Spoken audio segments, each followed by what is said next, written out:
ಸುರೇಶ್ ಅಡಿ ಕಡೆ ಬಿಡ್ರಿ, ಈ ಕಡೆ ಬರ್ರಿ ನೀವು.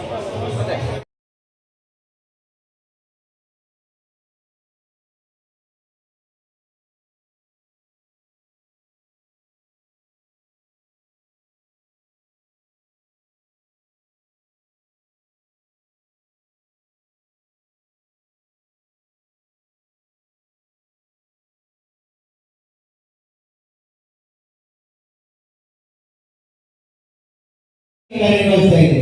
ಬ್ಯಾಂಕ್ ಮತ್ತೆ ಸಂಘದ ಮಧ್ಯೆ ಕೊಂಡಿಯಾಗಿ ಗ್ರಾಮಾಭಿವೃದ್ಧಿ ಯೋಜನೆ ಕೆಲಸ ಮಾಡ್ತಿದೆ. ಧರ್ಮಸ್ಥಳ ಗ್ರಾಮಾಭಿವೃದ್ಧಿ ಯೋಜನೆ ಬ್ಯಾಂಕ್ ಅಲ್ಲ, ಬ್ಯಾಂಕ್ ಮತ್ತೆ ಸಂಘದ ಮಧ್ಯೆ ಕೊಂಡಿಯಾಗಿ ಗ್ರಾಮಾಭಿವೃದ್ಧಿ ಯೋಜನೆ ಕಾರ್ಯನಿರ್ವಹಿಸ್ತಾ ಇದೆ. ಯೋಜನೆ ಮೂಲಕ ಸ್ವಸಹಾಯ ಸಂಘಗಳನ್ನು ರಚಿಸಿಕೊಂಡು ಆ ಸಂಘವನ್ನ ಬ್ಯಾಂಕ್ಗೆ ಲಿಂಕ್ ಮಾಡೋದ್ರ ಮೂಲಕ ಬ್ಯಾಂಕಿನಿಂದ ಸದಸ್ಯರಿಗೆ ಅತ್ಯಂತ ಕಡಿಮೆ ಬಡ್ಡಿಯಲ್ಲಿ ಸಾಲ ಸೌಲಭ್ಯಗಳನ್ನ ಕೊಡಿಸುವಂತ ಕಾರ್ಯಕ್ರಮವನ್ನ ಗ್ರಾಮಾಭಿವೃದ್ಧಿ ಯೋಜನೆ ಮಾಡ್ತಾ ಇದೆ. ಇವತ್ತು ಈ ಭಾಗದಲ್ಲಿ ಒಟ್ಟು 6 ರಾಷ್ಟ್ರೀಕೃತ ಬ್ಯಾಂಕ್ಗಳು ಯೋಜನೆ ಮಾಡಿರುವಂತಹ ಸ್ವಸಹಾಯ ಸಂಘ, ಪ್ರಗತಿಬದ್ಧ ಸಂಘಗಳಿಗೆ ಸಾಲವನ್ನು ಕೊಡ್ತಾ ಇದ್ದಾರೆ. ಈ ಭಾಗದಲ್ಲಿ ಕರ್ನಾಟಕ ಗ್ರಾಮೀಣ ಬ್ಯಾಂಕಿನವರು ಸ್ವಸಹಾಯ ಸಂಘಗಳಿಗೆ ಸಾಲವನ್ನು ಕೊಡ್ತಿದ್ದಾರೆ. ಗ್ರಾಮಾಭಿವೃದ್ಧಿ ಯೋಜನೆ ಸಾಮಾಜಿಕ, ಧಾರ್ಮಿಕ, ಆರ್ಥಿಕ ರಂಗಗಳಲ್ಲಿ ಸೇವೆ ಸಲ್ಲಿಸ್ತಾ ಇದೆ.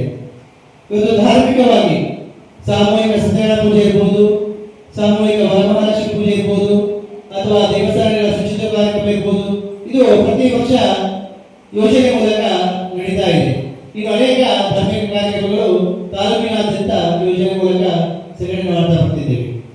ಹಾಗೆಯೇ ಸಾಮಾಜಿಕ ಕಾರ್ಯಕ್ರಮಗಳು ಇವತ್ತು ಗ್ರಾಮದ ಅಭಿವೃದ್ಧಿಗಾಗಿ ಪರಮ ಪೂಜ್ಯ ಅಪ್ಪಾರವರು ಅನೇಕ ಗ್ರಾಮಾಭಿವೃದ್ಧಿ ಯೋಜನೆ ಮೂಲಕ ಕಾರ್ಯಕ್ರಮಗಳನ್ನು ಅನುಷ್ಠಾನ ಮಾಡ್ತಿರುವುದು ತಮಗೆಲ್ಲ ಗೊತ್ತಿದೆ. ಇವತ್ತು ಹಾಲು ಉತ್ಪಾದಕರ ಸಹಕಾರ ಸಂಘಗಳಿಗೆ ಪೂಜ್ಯರು ದೇಣಿಗೆ ಕೊಟ್ಟಿದ್ದಾರೆ. ಸುಮಾರು 42 ಹಾಲು ಉತ್ಪಾದಕರ ಸಹಕಾರ ಸಂಘಗಳಿಗೆ 50,65,000 ರೂಪಾಯಿ ಮೊತ್ತವನ್ನ ಆ ಕಟ್ಟಡಗಳ ಕಾಮಗಾರಿಗೆ ಪೂರಕವಾಗಿ ಅನುದಾನವನ್ನು ಒದಗಿಸಿಕೊಟ್ಟಿದ್ದೇವೆ. ಅದೇ ರೀತಿ ಹಿಂದೂ ರುದ್ರಭೂಮಿ ಅಭಿವೃದ್ಧಿ ಯೋಜನೆ, ಹಿಂದೂ ರುದ್ರಭೂಮಿ ಅಭಿವೃದ್ಧಿ ಯೋಜನೆಗೆ ಈ ಭಾಗದಲ್ಲಿ 2 ಕಾರ್ಯಕ್ರಮಗಳಿಗೆ 3 ಲಕ್ಷ ರೂಪಾಯಿ ವಿನಿಯೋಗ ಮಾಡಲಾಗಿದೆ. ಗ್ರಾಮ ಕಲ್ಯಾಣ ಕಾರ್ಯಕ್ರಮ 3 ಕಾರ್ಯಕ್ರಮಗಳಿಗೆ 3,75,000 ರೂಪಾಯಿಯನ್ನು ವಿನಿಯೋಗ ಮಾಡಲಾಗಿದೆ. ಇನ್ನು ದೇವಸ್ಥಾನ ಜೀರ್ಣೋದ್ಧಾರ ಕಾರ್ಯಕ್ರಮ, ಇದು ದೇವಸ್ಥಾನ ಜೀರ್ಣಾವಸ್ಥೆಯಲ್ಲಿದ್ದರೆ ಆ ದೇವಸ್ಥಾನವನ್ನ ಜೀರ್ಣೋದ್ಧಾರ ಮಾಡುವುದಿದ್ರೆ ಪೂಜ್ಯರು ಅದಕ್ಕೆ ಪೂರಕವಾಗಿ ಕ್ಷೇತ್ರದ ವತಿಯಿಂದ ಅನುದಾನವನ್ನು ಕೊಡ್ತಾರೆ. ಈ ಭಾಗದಲ್ಲಿ 62 ದೇವಸ್ಥಾನಗಳಿಗೆ ಸುಮಾರು 72,75,000 ರೂಪಾಯಿಯನ್ನ ವಿನಿಯೋಗ ಮಾಡಲಾಗಿದೆ. ಸಂಘದಲ್ಲಿ ಸದಸ್ಯರಾಗಿದ್ದುಕೊಂಡು ಅವರ ಮಕ್ಕಳು ವೃತ್ತಿಪರ ಶಿಕ್ಷಣ ಮಾಡುತ್ತಿದ್ರೆ ಅವರಿಗೆ ಪ್ರತಿ ವರ್ಷ ವಿದ್ಯಾನಿಧಿ ಶಿಷ್ಯವೇತನ ಕೊಡುವಂತಹ ಕಾರ್ಯಕ್ರಮವಿದೆ.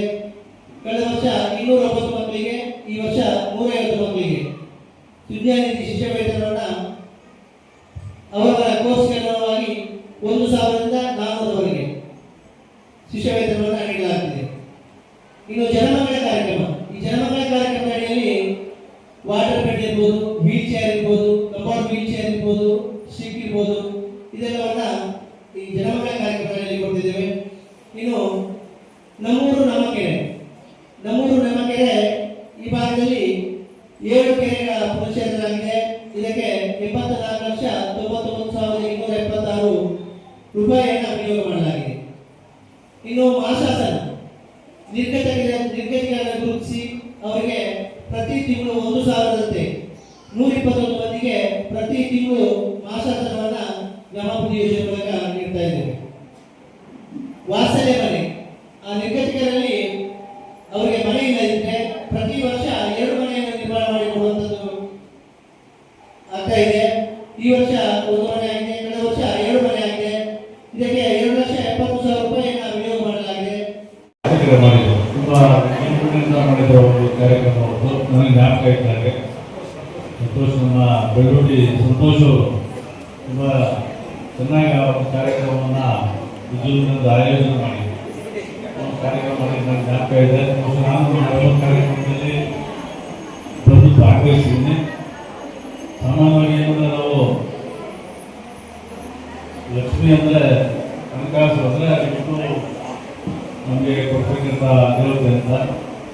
ಆದರೆ ನಾವೆಲ್ಲ ನೋಡಿದಾಗ ಅಷ್ಟಲಕ್ಷ್ಮಿ ಅಂತ ಏನು ನಾವು ಕರಿತೀವಿ, ಲಕ್ಷ್ಮಿ ಒಂದು 8 ಅವತಾರಗಳು.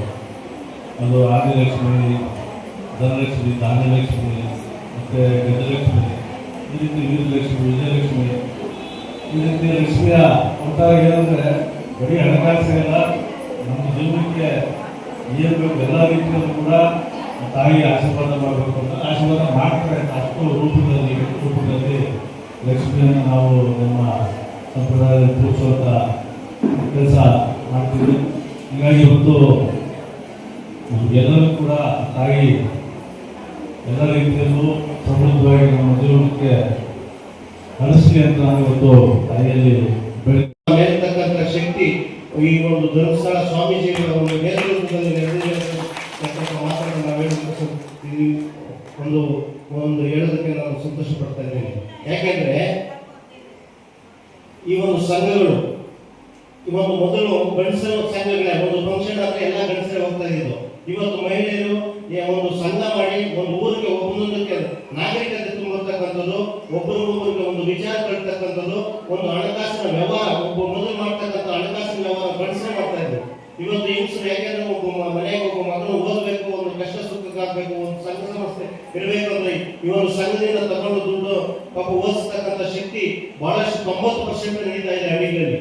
ಇವತ್ತು ಕಷ್ಟದಲ್ಲಿ ಏನು ಅಂದ್ರೆ ದುಡ್ಡಿರಲ್ಲ ಒಂದು ಮನೆಯಲ್ಲಿ, ಒಂದು ಸಂಘದಲ್ಲಿ ನಡೆಯಪ್ಪ ಒಂದು ಸಂಘ ನಡೀತಾ ಇದೆ ನಮ್ಮ ಓದೋ ಟೈಮಲ್ಲಿ ಈ ಒಂದು ಧರ್ಮಸ್ಥಳ ಸಂಘದಿಂದ ನಾವೆಲ್ಲ ಕಲಿತಾ ಇದ್ದೀವಿ.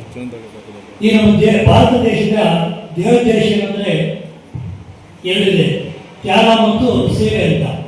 ಈ ತ್ಯಾಗ ಸೇವೆ ಯಾರು ಇರ್ತದೋ ಅವರು ಈ ದೇಶದಲ್ಲಿ ಉಳಿಲಿಕ್ಕೆ ಯೋಗ್ಯರು ಅಂತ.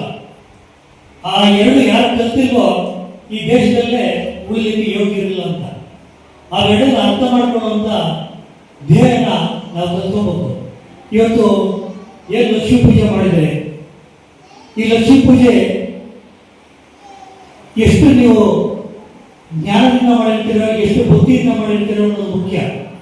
ಇದು ನಿಮಗಾಗಿ ಮಾಡಿರ್ತಕ್ಕಂಥದ್ದಲ್ಲ, ಇಡೀ ಒಂದು ಲೋಕ ಕಲ್ಯಾಣ ಸಮೃದ್ಧಿಯಾಗಿರ್ಬೇಕು, ಎಲ್ಲರೂ ಚೆನ್ನಾಗಿರ್ಬೇಕಂತೇಳಿ ಮಾಡಿರ್ತಕ್ಕಂಥದ್ದು.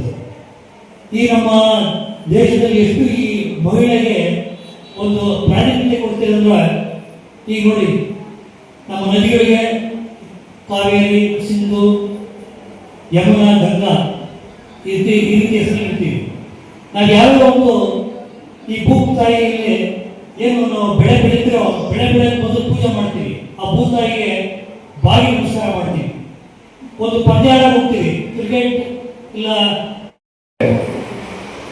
ಒಂದು 125 ಕೋಟಿ ಅಮೌಂಟನ್ನ ಸಾಲವಾಗಿ ಕೊಟ್ಟು ಕಡಿಮೆ ದರದಲ್ಲಿ ಅದನ್ನ ತಗೊಳ್ತಾ ಇದ್ದಾರೆ. ನಾವು ರುಚಿಯವರು ಹೇಳಿದ್ರು, ಹಿಂದೆ ಎಲ್ಲ ನಾವು ಪುರುಷರು ನಾವೆಲ್ಲ ಒಂದು ಸಮಾರಂಭ ಸೇರ್ತಾ ಇದ್ವಿ. ಯಾವ ಅಂಗವಾಗಿ ಮಾಡಿಕೊಂಡು ನಮ್ಮ ಕಡೆ ಯಾವುದೋ ಒಂದು ಹಬ್ಬ ಹರಿದಿನಗಳು ಫೀಸ್ ಕಟ್ಟಕ್ಕಾಗಿರ್ಬೋದು, ಒಂದು ಮಕ್ಕಳ ಅವಸರವಾಗಿರ್ಬೋದು, ಶ್ರೀ ಕ್ಷೇತ್ರ ಧರ್ಮಸ್ಥಳ ಒಂದು 1000 ರೂಪಾಯಿ ಕೊಡ್ತಾ ಇರೋದ್ರಿಂದ ಇವತ್ತು ಯಾರಿಗೆ ಟೆನ್ಷನ್ ಇದ್ದರೆ ಮಕ್ಕಳನ್ನ ಚೆನ್ನಾಗಿ ಓದಿಸ್ತಾ ಇದ್ದಾರೆ. ಹಾಗೆ ನಮ್ಮ ಪೂಜ್ಯರು ಕಟ್ಟ ಕಡೆಯ ವ್ಯಕ್ತಿಗಳು ನಮ್ಮ ಸಾಲ ಸೌಲಭ್ಯಗಳಿರ್ಬೋದು, ನಮ್ಮ ಧರ್ಮಸ್ಥಳ ಇರ್ಬೋದು ಕಾರ್ಯಕ್ರಮಗಳನ್ನ ತಲುಪಿಸಬೇಕಂತೇಳಿ ಸಾಕಷ್ಟು ಒಂದು ಕಾರ್ಯಕ್ರಮಗಳು ನಡೆಸ್ಕೊಡ್ತಾ ಇದ್ದಾರೆ. ಪೂಜ್ಯರು ಕೋವಿಡ್ ಟೈಮಲ್ಲಿ ಸಾಕಷ್ಟು ಕೆಲಸಗಳನ್ನ ಮಾಡಿದರು. ಆಕ್ಸಿಜನ್ ಕೊರತೆಗಳಾಗ್ತಾ ಇತ್ತು, ಫುಡ್ ಕಿಟ್ ಕೊಡೋದಾಗಿರ್ಬೋದು, ಆಂಬುಲೆನ್ಸ್ ಕೊಡೋದಾಗಿರ್ಬೋದು. ಇವತ್ತು ಮಕ್ಕಳು ನಾವು ಯಾವ ಪ್ರತಿಭಾವಂತ ನಡೆಸಿ ಲ್ಯಾಪ್ಟಾಪ್ ಕೊಡೋದಾಗಿರ್ಬೋದು, ಪ್ರೋತ್ಸಾಹ ಕೊಡೋದಿರ್ಬೋದು, ಪರಿಸರ ಉಳಿಸಬೇಕು ಎಲ್ಲ ಇವತ್ತು ಕಾಂಟ್ರಾಕ್ಟ್ ಆಗ್ತಾ ಇದೆ ಅನ್ನುವ ಇದನ್ನಂತೇಳಿ ಮರಗಳನ್ನು ಬೆಳೆಸೋದಕ್ಕೆ ಶುದ್ಧವಾದ ಕುಡಿಯುವ ನೀರು ಕೊಡುವಂಥದ್ದು. ಶಾಲಾ ಕಾಲೇಜುಗಳಿಗೆ ಟೀಚರ್ಸ್ ಇದ್ದ ಇದ್ದರೆ ಆ ಟೀಚರ್ಸ್ನ ನಮ್ಮ ಸಂಸ್ಥೆಯಿಂದ ಕೊಡುವಂಥದ್ದಾಗಿರ್ಬೋದು, ಡೆಸ್ಕ್ ಕೊಡುವಂಥದ್ದಾಗಿರ್ಬೋದು. ಹೇಳ್ತಾ ಇದೆ 108 ಕಾರ್ಯಕ್ರಮಗಳಿದೆ, ಓದೋದಲ್ಲ. ನಾನು ಪೂಜೆ 40 ವರ್ಷ ಅವರ ಶಿಷ್ಯರಾಗಿರುವಂಥದ್ದು ನಮ್ಗೊಂದು ಭಾಗ್ಯ. ಮಹಾತ್ಮರು ಒಂದು ಸೂತ್ರವನ್ನು ಕೊಟ್ಟಿದ್ದಾರೆ. ನಾವು ಯಾವುದೇ ಒಂದು ಕಾರ್ಯವನ್ನು ಮಾಡಬೇಕಾದ್ರೂ ಯಾಕೆ ಮಾಡಬೇಕು ಅಂತ ತಿಳ್ಕೋಬೇಕು. ನಂತರ ಹೇಗೆ ಮಾಡಬೇಕು ಅನ್ನೋದು ನಮಗೆ ಗೊತ್ತಾಗುತ್ತೆ. ಈಗ ನೀವೆಲ್ಲ ಇಲ್ಲಿ ಬಂದು ಕುಳಿತಿದ್ದೀರಿ, ಯಾವ ಉದ್ದೇಶದಿಂದ ಈ ಲಕ್ಷ್ಮೀ ಪೂಜೆಯನ್ನು ನಾವು ಮಾಡಿದ್ದೀವಿ ಅನ್ನೋದು ಗೊತ್ತಿರಬೇಕು. ಕಾರ್ಯಕ್ರಮ ಇದನ್ನು ಆಯೋಜನೆ ಮಾಡಿರುವಂತಹ ಉದ್ದೇಶ ಏನು, ಕಾರ್ಯಕ್ರಮಕ್ಕೆ ಬಂದಿರೋರಿಗೆ ಗೊತ್ತಿರಬೇಕು. ಶಾಸ್ತ್ರದಲ್ಲಿ ತಿಳಿಸೋ ಹಾಗೆ ಲಕ್ಷ್ಮಿಯ ಕೃಪೆಯಿಂದ ನಮಗೆ ಜೀವನದಲ್ಲಿ ಸುಖ ಭೋಗ ಭಾಗ್ಯಗಳು ಪ್ರಾಪ್ತಿಯಾಗುತ್ತೆ. ಇವತ್ತು ಬಹಳಷ್ಟು ಮಂದಿ ತಮ್ಮ ಪರಿಶ್ರಮದಿಂದ ಬುದ್ಧಿವಂತಿಕೆಯಿಂದ ಸಂಪತ್ತನ್ನು ಗಳಿಸಿದ್ದಾರೆ. ಆದರೆ ಪ್ರಶ್ನೆ ಏನು ಅಂದ್ರೆ, ಈ ಹಣವನ್ನು ಹೊಂದಿರೋರು ಹಾಗೆ ವಿದ್ಯಾಲಕ್ಷ್ಮಿಯ ಕೃಪೆಯಿಂದ ವಿದ್ಯಾಭ್ಯಾಸ ಮಾಡಿರೋರು ಇವರೆಲ್ಲ ಸುಖವಾಗಿದ್ದಾರಾ ಅಂತ ಪ್ರಶ್ನೆ. ನಮ್ಮ ಕಣ್ಮುಂದೆ ಸಾವಿರಾರು ಉದಾಹರಣೆಗಳು ಸಿಗುತ್ತೆ. ಹಣದ ಅಗತ್ಯ ಇರೋದು ಸುಖವಾಗಿರೋದಕ್ಕೆ, ಸಮಾಜ ಕಲ್ಯಾಣ ಕಾರ್ಯಗಳನ್ನು ಮಾಡೋದು ಕೂಡ ಸಮಾಜದಲ್ಲಿರುವಂತಹ ಜನತೆ ಅಂದ್ರೆ ಮಾನವರು ನಾವೆಲ್ಲ ಕೂಡ ಸುಖವಾಗಿರಬೇಕು. ಅದು ಯಾವಾಗ ಸಾಧ್ಯವಾಗುತ್ತೆ? ಇದಕ್ಕೆ ನಾವು ಪ್ರಸಿದ್ಧಿಯಾಗಿರೋದೇ ಧರ್ಮಕ್ಕೆ. ಒಂದು ವಿಚಾರ ನೆನಪಿಟ್ಕೊಳ್ಳಿ, ಈ ಪಕ್ಕದಲ್ಲಿ ಮಾತಾಡೋದು ನಿಲ್ಲಿಸಿ ಒಂದು 10 ನಿಮಿಷ, ಆಮೇಲೆ ಎಷ್ಟು ಬೇಕಾದ್ರೂ ಮಾತಾಡ್ಬೋದು, ಯಾರೇನು ಅಭ್ಯಂತರ ಇಲ್ಲ. ಬಹಳ ಮುಖ್ಯವಾದ ವಿಚಾರ ಹೇಳ್ತಾ ಇದ್ದೀನಿ. ನಮಗೆ ಬಹಳ ವರ್ಷಗಳಿಂದ ಶ್ರೀನಿವಾಸ್ ಅವರು ಪರಿಚಯ, ಪತಂಜಲಿ ಯೋಗ ಶಿಕ್ಷಣಕ್ಕೆ ಹೋದಾಗ ಪರಿಚಯ. ಹೋದ ವರ್ಷ ಕೂಡ ಬಂದಿದ್ದೆ ನಾನು, ಈ ವರ್ಷ ಕೂಡ ಕರೆದ್ರು, ಬಿಡುವಿದೆ ಬರ್ತೀನಿ. ನಾವು ಬಂದ ಮೇಲೆ ಏನೋ ಒಂದು ಉದ್ದೇಶವನ್ನು ಇಟ್ಕೊಂಡು ಬಂದಿರ್ತೀವಿ. ಉದ್ದೇಶ ಇಷ್ಟೇ, ಜಗನ್ಮಾತೆಯ ಪೂಜೆ ನೆರವೇರ್ತಾ ಇದೆ, ನಾವು ಕೂಡ ಅದರಲ್ಲಿ ಭಾಗವಹಿಸಬೇಕು.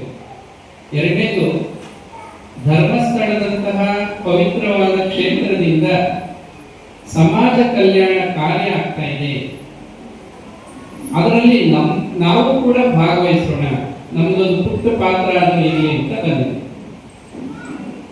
ಒಂದೆರಡು ಒಳ್ಳೆ ಮಾತುಗಳನ್ನು ಹೇಳಬೇಕು ಅಂತ ಹೇಳಿದ್ದಾರೆ. ಶಾಸ್ತ್ರದಲ್ಲಿ ತಿಳಿಸಿರುವಂತದ್ದೇ ನಮಗೆ ನಿಜವಾಗಿಯೂ ಒಳ್ಳೆಯದನ್ನು ಮಾಡುವಂತಹ ವಿಚಾರಗಳು.